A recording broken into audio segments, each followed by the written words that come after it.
We realized that we were generating a ton of food waste a day, and we had to find a solution for that so that it did not wind up in the landfill. Food waste in America is a significant area of concern. According to the United Nations Food and Agriculture Organization report, over 40% of the food that is grown and harvested in the United States actually ends up in the landfill.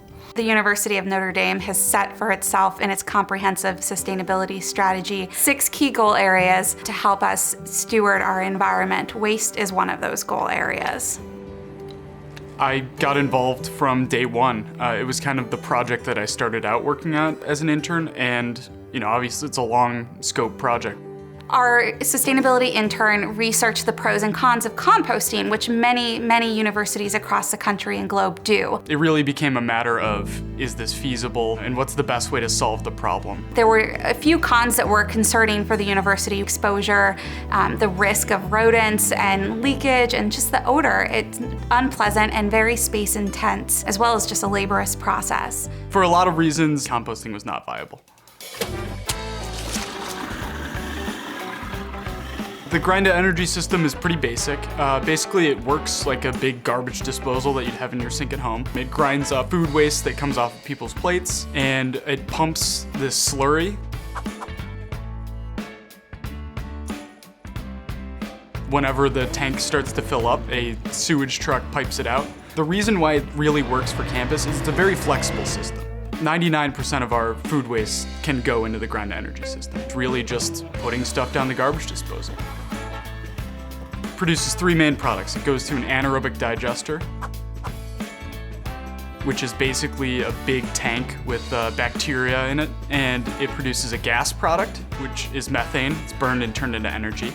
It produces a liquid product, which is sold as fertilizer to local farmers, and it produces a solid product, which can be skimmed off and used as cattle bedding.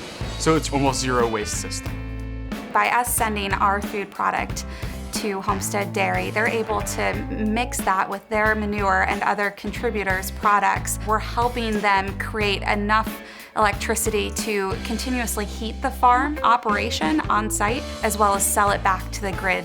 We have real-time monitoring over the system, so I can pull up live the status of the tank and see just how full it is, what the temperature is, and be able to schedule pickups. We're also monitoring it by checking the weight. So with 3 systems online on campus, we project that we can divert 400 tons of food waste that's non-consumable that otherwise would have wound up in the landfill. It's great that we're anaerobically digesting our food waste. But what's better than that is like our Notre Dame food rescue programs. In campus dining, we approach this in a number of ways. We look at it from a pre-consumer side as well as a post-consumer side. On the pre-consumer side, we look at waste diversion from the perspective of Lean Path, which is another program we have in place to help educate our staff to be waste warriors. We also look at food rescue and partnering with groups such as Cultivate and other community-based organizations in St. Joe County to be able to harvest and reuse the food that we have been able to hold safely. At the end, the post-consumer journey works through grind-to-energy.